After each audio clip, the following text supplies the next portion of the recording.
Howdy y'all, it's your favorite trainer with a belt buckle. Today we're going to help you pass the ACE certification 2022. If you're not familiar with Show Up Fitness, we teach personal trainers. We have in-person internships in San Diego, Los Angeles, also Austin, but we are online, the World Wide Web. We can get anyone to become a certified personal trainer. It's about becoming a quality trainer, a successful trainer. I wrote the book, How to Become a Successful Personal Trainer. Interviewed lots of the top names, strength coaches, therapists, who are making this into a career. I've been a teacher for 10 years, a trainer for 16, own gyms, teacher of trainers. You need to learn from people who are doing it, not some influencer with 1 million followers and a great butt. It's about knowing the art and the craft of training. So get your coffee. We're going to go through this entire textbook. We'll do half today. I'll do another half later on. This is the most current edition of the American Council of Exercise. So we're going to go through starting with the beginning, the table of contents. My goal is to get you to pass this as soon as possible. Think of me like an assistant to the professor. I know what you're going to be tested on. I'm going to help you trim the fat. If you go to ACE or NASM, whatever certification you're taking, you go to their study guide.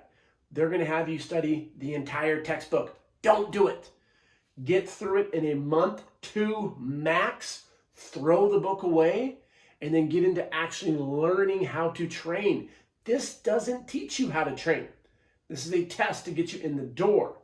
So if you fail it, it doesn't matter. It doesn't mean you're a failure. You need to take it again as soon as you can because you need hands-on experience. We have weekend seminars if you can't come to our 2-month internship.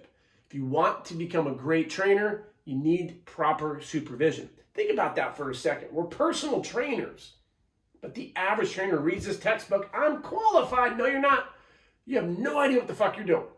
And you're going to get the next cert and the next cert. Don't do it. Get one if you need one. You can DM me on Instagram, LinkedIn, showupfitness.com. I can get you through it.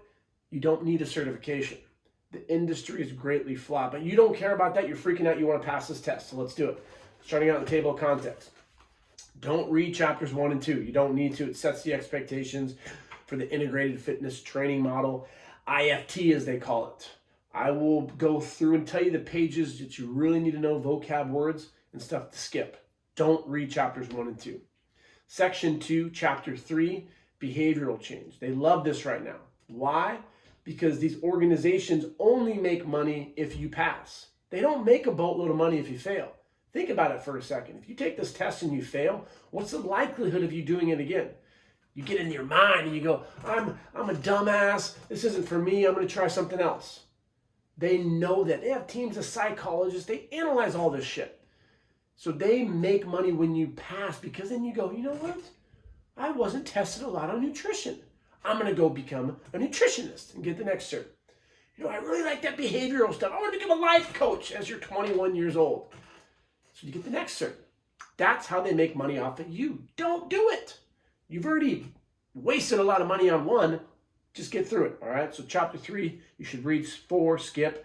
5, go off of the ACE chart. I do respect ACE because they use other associations. 6, definitely skip it. 7, read. 8, skip. 9, read. 10, read. 11 through 14, skip. Don't need that. 15, yes, it's good to know. 16, they'll ask you some stuff on that. All right, so this test is 150 questions. 125 of them you're going to be tested on. You need an 800 to pass. What the hell does that mean? I don't even know. They want you to be like a high school kid in SATs, I guess. But 25 of the questions, you will be their beta tests. So what that means is you don't know which ones are actually testing. They're going to take those 25 on the back end, and they're going to see how well you did, so then they'll put them in the future tests. They want you to pass this. They got a nice little forward from Todd Durkin. He's a great strength coach. He's out of San Diego. Todd's the man. If you have a chance to see him at one of the Perform Betters, that's where you should be investing your money. Hands-on learning, seminars, learn from therapists, other trainers, successful strength coaches. Send me a bottle of whiskey and I'll hop on the phone with you for a half hour and tell you how to be successful. Don't say you want to pick my brain either, because that means you want it for free. We don't come cheap. So Table, again, we're just going to flip through a lot of this. This is setting expectations for the rest of the textbook. You don't need to read this. You're not going to be tested on it, and it's just basically saying America's a bunch of fat asses. We already know that. And that's why where we come in is because we need to take a deeper, more comprehensive approach than just beating the shit out of people and throwing them on BOSU balls. So again, chapter 2, on page 39, A, B, C, ask open-ended questions, break down barriers, collaborate. That's a good little thing to know. But also figure 2.2, know their model for cardiorespiratory training. So baseline and then fitness and performance. So I think it was 1, 2, and 3. Easy, moderate, advanced. And then the same for muscular training, easy, moderate, advanced. So who would be easy? It'd be functional training. We love the word functional. F45, $1.6 billion company on the stock exchange. Yeah, why? Because they use that F word. Not fuck, functional. Functional fitness, everything is functional. That's just it's a crappy term today. People love it, so use it. Oh, I can help you become functional. If you have a tennis player and all he did was bicep curls, and after a year he hit the ball harder, bicep curls are therefore functional. So people just don't understand what the terminology is. They're sexy terms, and the media blows it up. So functional is level 1, movement is level 2, and load and speed is level 3. So know that. SMART goals: specific, measurable, attainable, realistic, and timely. On 43, they'll ask little questions like this. Any client who is not consistently performing moderate intensity cardiorespiratory exercise for about 20 minutes on 3 days a week should begin with base training. So they're going to give you a scenario, 4 answers, and you need to know which one it is. So a client isn't exercising, or they're doing 10 minutes of walking 3 times per week. Which level of the IFT model are you going to put them in? And that's going to be your base one. They like RPE, so on 45, know the RPE for 3 to 4 would be for base, 5 to 6 for fitness, and 7 to 10 for performance. And then they're introducing the movement patterns. And that's all you need to know. So, all right, let's get into behavioral change. Don't get precision nutrition. It's just, again, people will throw words in my mouth and say, oh, show up fitness. They don't think you should be educated. It's the exact opposite of what we teach. So we have a board of education, doctors, top therapists, psychologists, professors, registered dietitians who we consult with on a regular basis to make sure that our information that we're providing to the interns in person, online, is the most accurate of 2022. So we don't take, and that's what's nice about being a small company. Larger companies, it takes them 3-4 years to change their textbooks. NASM, for example, this is the 7th edition that they have. It's an absolutely shitty textbook, and the information has been debunked. I have therapists, the prehab guys, we go through it, and we laugh because this is up-to-date information. The CSCS, we teach this class as well. This is the most advanced certification you could ever get. That's from the NSCA. Even this has outdated information. And most importantly, all of these certs, the one common denominator, you don't get hands-on learning. Could you imagine a doctor learning this stuff and then going out there, I want to help you, but I've never done this before. You need to get in front of people who have been doing this for a long time with the proper credentials. Show up. So that's why you don't need these precision nutrition stuff, because you don't get asked questions. The nice thing about our classes, and of course I'm going to pitch you. You can just fast forward 30 seconds if you don't like these little pitches, but we want you to be successful. The average trainer quits within the first year getting certified. It's because they don't know what they're doing and they get frustrated. So I want you to get through this as fast as you can. Don't waste time studying information you don't know. Could you imagine learning 800 pages? Every flashcard? No, I'm going to teach you which flashcards you need. So for example, hypertension, high blood pressure, 140/90, systolic over diastolic. You should know what that is. On page 63, type 2 diabetes. Type 2 diabetes is also referred to as insulin resistant. Your pancreas over here, it's just your beta cells that are producing insulin. Type 1, they don't produce them. That's going to be more so onset, less than 10 years old. Less than 10% of diabetics are type 1. Type 2 is because of eating too much and not moving enough, and that's what's causing a lot of the coronary artery disease that we have. So for 65, no self-determination theory, no different types of motivation, controlled, intrinsic, and so forth. On 66, figure 3.2, self-determination theory with those 3 aspects, know that. Stages of change. So on page 70 and 71, Stages of change, think of it like this. Just have a flashcard, pre-contemplation. Flip it over, not thinking about exercise. Next flashcard, contemplation. Thinking about exercising, but not doing it. So we're thinking about the next 6 months. So 1, not thinking. 2, thinking about it. 3, which is preparation. And this is when you're doing it, but you're just not consistent. 4 is action. You are doing it consistently now, but not for 6 months. And then 5 is maintenance, and that's when you've been doing it consistently for longer than 6 months. I'll ask you a few questions on that. Self-efficacy, social cognitive theory, great book to read of the Beck solution. This is great information when you're doing the assessment. We'll talk about this in the textbook. I don't agree with their assessment. I don't agree with NASM's. I think it's a lot of hogwash, putting people and telling them their posture's all jacked up. Your posture's fine. There's no evidence out there today of 2022 that shows that posture causes pain. So we like to scare people. Oh, you have upper cross syndrome, you're gonna die. Here's my credit card. Why not ask them how they're doing, what their goals are, take them through a workout, see how they move, and then give them a great workout. All right, so, yep, that's all you really need to know for chapter 3. Read it if you like. They have reduced exertion HIIT training. It's an ACE term that they'll throw at you. If you want to flashcard that, you can. Chapter 4, getting into, you can skip this one, not much in here. Just cultural differences. This is ACE is a very large international cert, so they have a lot of reach worldwide, whereas NASM is primarily in the States, but they're starting to get into emerging companies. NSCA is primarily in the States. I've taught this stuff for a long time, and so I've been certified in all of these, and my goal is just to get you to pass this stuff on what you're going to be tested on, and we've had thousands of people pass these tests as well. So this will definitely be a good chapter to read, chapter 5. And ACSM, American College of Sports Medicine, nonprofit organization, as is NSCA. NASM is not a nonprofit; they're a profit, so they're great at marketing, as are ACE. They want you to continue to get more certs. Don't do it. But I appreciate ACE because when it comes to the assessment, they reach out and they use the ACSM stratification. So my suggestion is you can read this stuff because it is good, but I would just reach out to me on Instagram, YouTube, send me an email, and we can give you an ACSM chart. So that's when you get our study guide, we will send you that part of it. So I tell people to skip this chapter. It's great information, but there's a more condensed, better version from ACE that I've used in the past, and it goes through the risk stratification. So basically, can you train a client or can you not train a client? Client comes in, smile, shake their hand, set expectations for the day. You're gonna do a lot of you're asked a lot of open questions.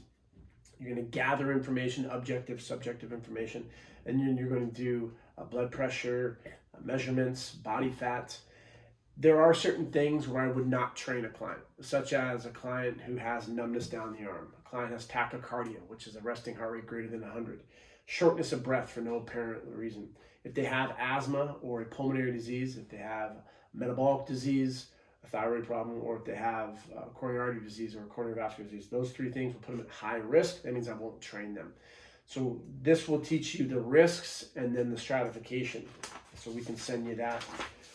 So I would just, besides the PAR-Q physical activity readiness questionnaire, on our internship, we give you our assessment, which I've gathered from Lifetime, Equinox, Crunch, 24-Hour, Exos, EOS, all of these different gyms that are out there. I'll take their assessments and I find the best ones, but we also go through all of them on our internship just to give you an idea of what the other associations, gyms have, the big 4, and you'll be able to create your own.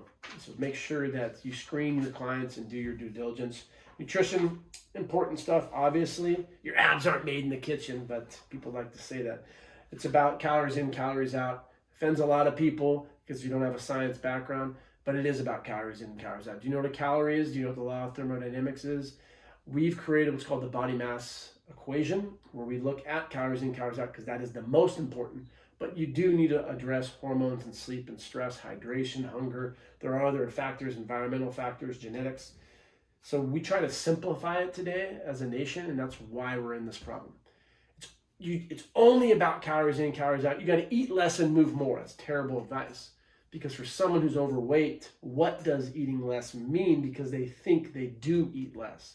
Studies show the average overweight to obese person will report that they consume 50% less than they actually do. And then when they go and do work, they say that the intensity is 50% harder. It's pretty crazy when you think about it. So people say they're going hard in the gym. No, you aren't. I eat really healthy. No, you don't. As an overweight and obese nation and world today, people are not great at recording and they don't know what calories are. So this chapter, they're not going to ask you a lot on because they want you to get that nutrition cert. On page 169, know the percent for each macronutrient, carbs, fats, and protein. Technically, alcohol is a macronutrient as well. Then you have vitamins, minerals, and water. Those are the 7 nutrients. 10 to 30% for protein, 45 to 65 for carbs. This is the percent daily intake suggested. 25 to 35% fat, which we don't want more than 10% coming from sugars or saturated fat. 1 gram of carbohydrates and protein is 4 calories. 1 gram of fat is 9 calories. 1 gram of alcohol, 7 calories. The basic unit for each: amino acids for protein, monosaccharides for carbs, in which we have glucose, fructose, and galactose. And then for fat, we have fatty acids. That would be like a pretty advanced question according to ACE. Fiber is important. DASH is what they're big into for ACE. They essentially any question that is diet related and they're talking about hypertension, the answer is going to be DASH, the DASH diets. Systolic blood pressure, as we mentioned earlier, how hard your heart contracts and how hard it relaxes. The top number is systolic, bottom one's diastolic. And you will probably see a question on blood pressure, maybe even 2. You can skip a lot of this. They do like questions on caffeine. In 192, you can see the math that I was talking about earlier. Frequency, intensity, time, type. On 196, carb intake. That's like a random question they could throw in there. That's more advanced. Part of our nutrition program, I teach the basics, which is digestion and all this stuff, but we also consult with a dietitian. And most importantly, we help you as a trainer make money through nutritional consultations. We can't tell people to go below 1,200 calories.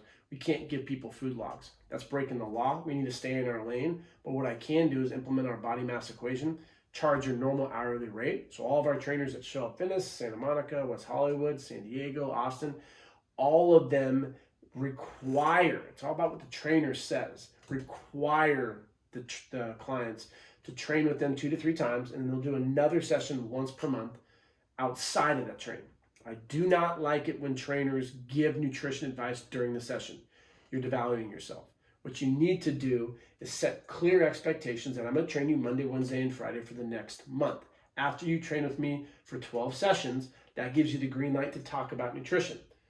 In the meantime, eat more protein, drink more water, focus on fruits and vegetables. I don't get into nutrition in the first month because we're so fucked up from society saying carbs are bad, sugar's bad, sugar's addictive, don't eat this, don't eat past 7 o'clock. I feel for our clients because they fear food. And if you eat food and you feel bad, it's a psychological aspect. That's why we work with RDs and psychologists. You need to have a great team to help your clients, and just giving them blanket statements such as don't eat carbs is terrible advice. 205, they will ask about caffeine, 3 to 6 milligrams per kilogram. And protein concerns are on 206, 1.2 to 2.0 grams per kilogram. And then the last thing they may ask about branched chain amino acids, isoleucine, leucine, and valine are those 3. So maybe 5 total questions. So it's going to be less than 10% of the exam. You do not need to read that chapter. Getting into chapter 7, the assessments. And this is good stuff. This is actually, I do like this chapter. They teach you blood pressure importance. I would suggest going online, getting an Omron one. Make sure you have different cuff sizes because when you have giant biceps like mine, the reading are going to be a little off. So you're going to make sure to go up to 18 plus inch arm cuff size. I would get measuring tape so you can do measurements with your clients. I also like the grip dynamometer because that's a better indicator of cardiorespiratory health and long-term living to 100 than doing any type of cardio. But they're not going to test you on this. So you need to know 7-1 and the parts of the assessment. We'll go through all this stuff. It's the bulk of this exam. And no, 220, everything over there from the resting heart rate, the vital signs, static posture, flexibility, balance, core function. So let's get into all of this. Get your coffee. Remember, only listen to people who say and know that they're the best trainers ever, obviously. Woo! Fire it up. Let's get into this. There's such great information in here. All right. So the artery that you're going to check, they want you to go for the carotid. You have the brachial, and then you have your radial. These are arteries that trainers can check. ACE wants you to check the carotid artery. Resting heart rate on the bottom here, different things will impact that, such as your fitness level, conditioning, fatigue, genetics, body count, drugs, medicine, alcohol. The range, so less than 60 is called bradycardia, and this is on page 224. Tachycardia would be a risk factor, and that's above 100. Blood pressure will be broken down on 225. And getting into body comp assessments on 228. They like the BIA, biological impedance analysis, which is going to send little electrodes to our muscle. Our muscle is primarily water, 70%. So the more muscle you have, the more accurate that rating will be. If you're dehydrated, it's not as accurate. I like the BIA personally because it's easy to do. Hydrostatic, which is a water test, would be the best. But your clients aren't going to have access to that. You probably won't have access to that because they use it more in like universities. So it's not realistic.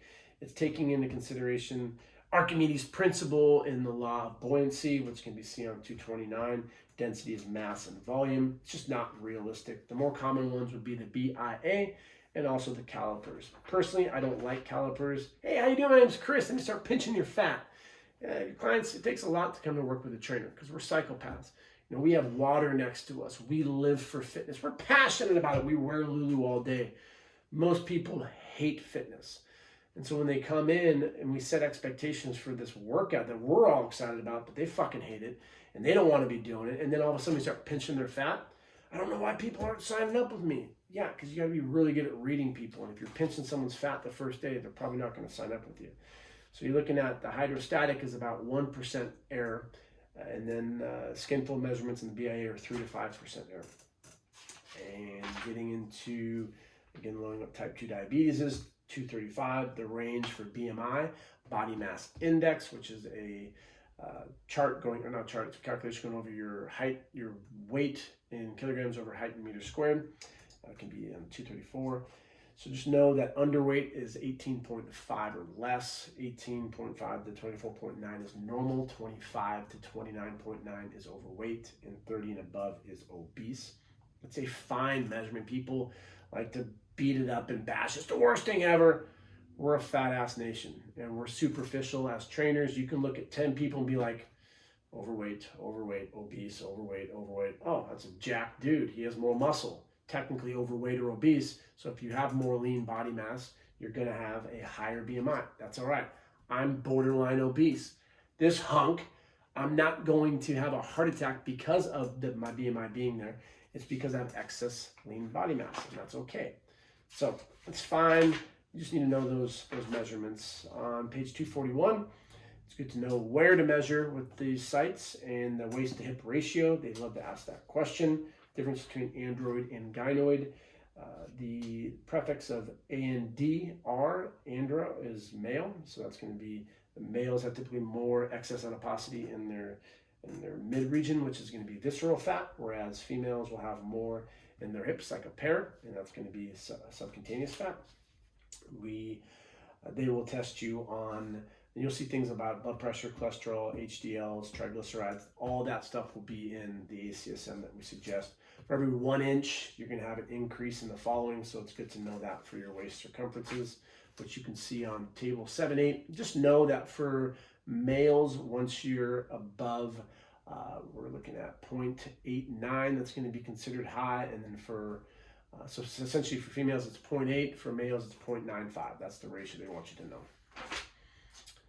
And then let's get into cardiorespiratory. So 8, these are the tests that they're going to have. On page 252, they may ask you one question on blood flow. So know what arteries are, arterioles, capillaries, and venules. Arteries go away from the heart, veins go to the heart. All arteries carry oxygenated blood except for the pulmonary artery. The pulmonary artery is going away, but it's carrying deoxygenated blood. The pulmonary vein is coming back to the left atrium, but it's bringing oxygenated blood. We go over all this in more detail in our internship. They're not going to ask you a lot about this. And to be realistic, cardio testing is a little overrated. There's a lot of better ways to test someone and not make them feel uncomfortable. Know what the difference in type 1 and type 2 muscle fibers are, and that's on 259. ATP, ADP, they're not going to ask you much on that. And uptake, no. Exercising in the heat, a lot of it's common sense. Fluid replacement, frequency, intensity, time, type. You can see that on page 277. We'll ask a couple questions on that. RPE on 282. The vanilla threshold 286. The zones, remember 1, 2, and 3. And when you implement them, so this is good because it's basically talk zone, can talk a little bit, can't talk at all. And that's going to tell you that the intensity is essentially. And what else? Again, fit. We'll just skip this chapter. We're not going to ask you much. On 304, this is what you need to know. So for the IFT, knowing when you'd implement base fitness and performance based off the ventilatory threshold, which you'll see on 307. So if you wanted to read that part, that would be okay. Just going like performance training.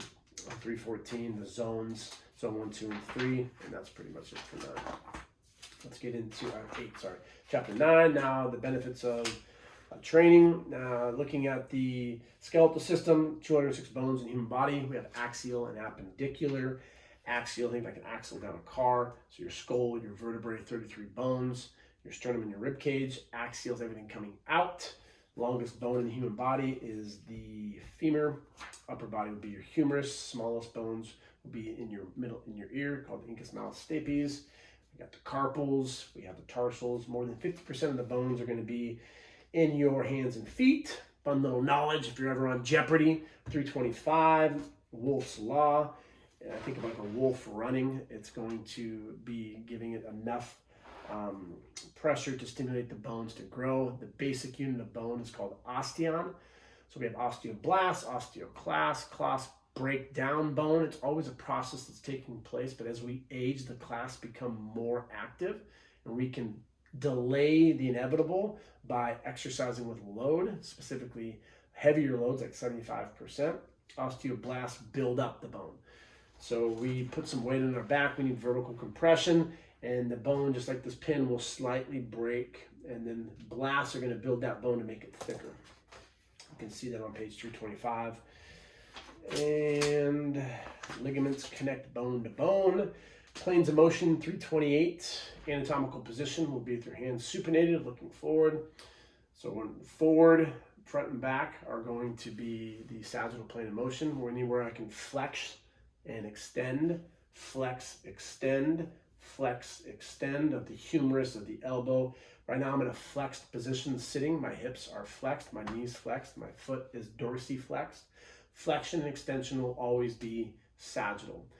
Frontal will be AB and ADduction. ABduction going away, ADduction coming down. With the hip, it's the same thing. And then we have transverse, any type of rotation. So I was going to say any other time. Think of you're in a clock. So forward would be 12, behind would be 6. Anytime my body hits the clock, that's going to be sagittal. Right and left, I'm going to have 3 and 9. Lateral raises, military press, lat pull down, jumping jacks, all frontal plane because I'm hitting 3 and 9. Any other time on the clock is going to be transverse. Chest flies, reverse flies, sumo squats, bench press because of horizontal abduction, abduction. They're not going to ask you a lot on the biomechanics. Remember, that stuff's a little more advanced. We quiz all of our interns. You got to know the 17 muscles of the shoulder, the 17 actions of the humerus and the scapula, the 40 of the hip. They're not going to hold you accountable for that. They want to give you the basics such as client's doing a bicep curl. What plane of motion is that in? What's the agonist? Bicep, sagittal. It's not that tough. We have videos that break down the planes of motion. If you want to look on 9.3, don't get too hung up on that stuff. central nervous system, peripheral nervous system, agonist, antagonist. So when I do a bench press, the agonist is the prime mover because of horizontal abduction, pectoralis major. Synergist would be my triceps because of my elbow, also your anterior deltoid. Stabilizers would be your rotator cuff muscles. The opposite is just the opposite action. So I'm pushing here. That's going to be a horizontal push. The horizontal pull would be the opposite, which would be your posterior deltoid / lats would be your antagonist. So when I do a push, the antagonist would be the posterior side. When I do a pull, the antagonist would be the anterior side. So when I pull, back and biceps. When I push, chest and tries. When I pull in the frontal plane, back and biceps. When I push, shoulders and triceps. Those are antagonistic of one another. Terminology, it's good to know. Mechanoreceptors, you're going to have on 337. Golgi tendon, muscle spindle. They'll ask you a question on that. Think of a spindle as associated with stretch, whereas a Golgi tendon is associated with tension. And autogenic inhibition, it would be like when you're holding a contraction for a prolonged period of time, that same muscle will relax. Reciprocal inhibition, reciprocal is opposite. So the opposite is going to be inhibited. So I'm doing a bicep curl. That is the agonist. The opposite, my triceps are not that hard because this is doing the work. The muscle is shortening, that's called concentric. When the muscle lengthens against gravity, that's eccentric. So think like when I do a push-up, I push away. When I breathe out, that's going to be concentric, chest and triceps primarily. When I come down to the ground, eccentric control, that's when I want to breathe in. Stronger eccentrically than I am concentrically. And PNF, proprioceptive neuromuscular facilitation, great word to say, it makes you sound super smart. That just has to do with stretching. PNF stretch would be driving down, which is extension of my humerus into the table, which would be my lats. Then I relax, and I'm able to come into the opposite stretch. So that's flexion. I fire up my lats, keep my body straight, relax, and come up. It's playing with the nervous system. I just did a call with Arash from the prehab guys, and I have a YouTube video on PNF and different type of stretching. How stretching is pretty stupid, but if you want to do it, it's fine. Just don't do it with your clients. Have them do it as homework later on. Muscular anatomy, cardiac smooth skeletal muscles, prime mover is also referred to as the agonist. Getting into your anatomy, they're not going to ask you much on anatomy. Again, if they ask you a lot, especially like origin insertion, no. Action, maybe one question. What do the lats do? They extend, adduct. What do the glutes do? Extend, abduct. That would be like the most advanced to have. Don't freak out over the muscles in here.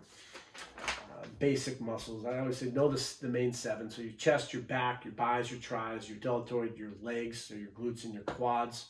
Your rectus abdominis flexes the core. That's about it. Muscle contractions. They're not going to ask you much on that. If you want to nerd out 348, just write down epimysium, perimysium, endomysium. That's just the structure of the muscle. So you remember those dolls that we get for Christmas, like a big one and a smaller one, it's like that. So think of muscles like that. So you can see this photo on 919 where your epi is going to be the outside, peri is going to be going closer to the middle, and then the closest or the deepest is going to be the endomysium. You have type 1 and type 2 muscle fibers, 349, that's good to know. So every muscle has a composition. So think of it like coffee.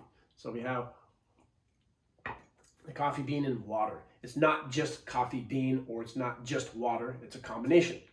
So a little stronger, maybe more coffee, less water. Think of it like a muscle. So those 7 that I just mentioned, your chest, it's a combination based on your genetics. The more proximal a muscle is to the body and the more superficial, the more type 2 muscle fibers you're probably going to find. So your chest would be more type 2. The further away or more distal, you're going to have more type 1. Type 1 are aerobic. They use fat. They have more blood supply, capillaries, density, and so forth, and they can do it for a long period of time. But there are also type 2. So think of it as like, I'm just making up random numbers here, but 80% type 1, 20% type 2. 50-50. But you have some people that have giant arms like myself. My genetics may have 60 type 2, 40 type 1, whereas you may be 50-50. Deltoid, primarily more type 2, say 70-30. Again, making up numbers here. Your lats will be more type 2. Anything that stabilizes the spine, Your traps would be more type 1. Your heart, obviously, very type 1. The more distal you go will be more type 1. Anaerobic, fast twitch muscle fibers using more carbs, and they're more power related. So when you're lifting heavier loads, you need to rest longer for type 2 recruitment as well. Actin and myosin, 350. Put that on a flashcard. Just know the difference between the two. The basic unit for muscle is called your sarcomere. As I said earlier, with bone, it's the osteon. With muscle, it's the sarcomere. With the nervous system, it's the neuron. 3 parts of a neuron, dendrite, cell body, and the dendrite, cell body, and axon. Those are the 3 parts of the neuron. So for muscular stuff, just know actin and myosin. Myosin is the larger one, and you can see, we're not going to ask you on the zones. We have a professor, Dr. Chiliwa out of Virginia. He teaches with our advanced programming class in the CSCS that we have. He gets into the muscle physiology. It's great information. You would never be tested on this on the ACE or anywhere else. Connective tissue, tendon is going to be muscle to bone. Static or isometric with no movement. Think of a plank. When you're doing a push-up, as I said earlier, when you push away, it's concentric. When you lower it down, it's eccentric. Let's take a look at another exercise. A pull-up. When I pull up, that's concentric in the frontal plane. Lats are doing the majority of the work with my biceps. When I come down, eccentric control. That's when the muscle's lengthening. Know the difference. They like flashcard, open versus closed. Open kinetic chain just means the most distal region is moving, as you can see there with the bicep curl or a leg extension or leg curl, whereas a closed kinetic chain is going to be a squat because the most distal region, your feet will be on the ground. So think of a push-up. Most distal, they're not moving. That would be closed. Well, I just moved there. But bench press, though, the bar is moving. That would be open. One question on that, Max. And a joint-by-joint approach, looking at the different joints, center of gravity, and that's all they're really going to ask you on this one. Look at the stuff that I just told you to know. No. What about this? No. DOMS, delayed onset muscle soreness, just delayed soreness that you may experience 1 or 2 days later. They're not going to get into biomechanics. Nope. Specificity. Overload, progressive overload, that's who I have in my book. That's Milo Croton, and the idea of the cow growing, he gets bigger because of progressive overload. And that's where we're going. So needs assessment 376. This is good to do on all your clients to make sure, like if it's an athlete, someone who's in their 90s, look at the movement analysis, physiological analysis, injuries. That's good stuff to know. And then 379, basic terminology for rep ranges. So 6 to 15 is referred to as hypertrophy. And then less than 5 will be strength. Power will be 1 to 10. And you'll see that on 912. It breaks up the rep range and how long you should be resting. Still outdated, but that's what we use for 30 to 90 seconds for hypertrophy. It's actually false, but just know that for the rest range for this, percentages as well. So know the reps, the rest, and then intensity. Those would be good to flashcard. And essentially what you want to be doing is 2 to 3 sets for most of beginning clients. 10 plus repetitions, strengthen ligaments and tendons, short rest periods, and that's that. Alrighty, y'all, we're going to stop there. This is part 1 of the ACE breakdown. We will get into chapter 10, which is the assessments. This is the newest edition, How to Pass ACE Part 1, 2022. We're Show Up Fitness. We teach people to become successful personal trainers. If you don't follow us on Instagram and YouTube, make sure to read the book. Get through this as quickly as you can. Don't get any more certs. Read the book and then get into an internship. If you can't make it to San Diego, Los Angeles, Austin, or online, and we have weekend seminars, most importantly, you got to listen to people with the belt buckle and the biceps. Keep showing up.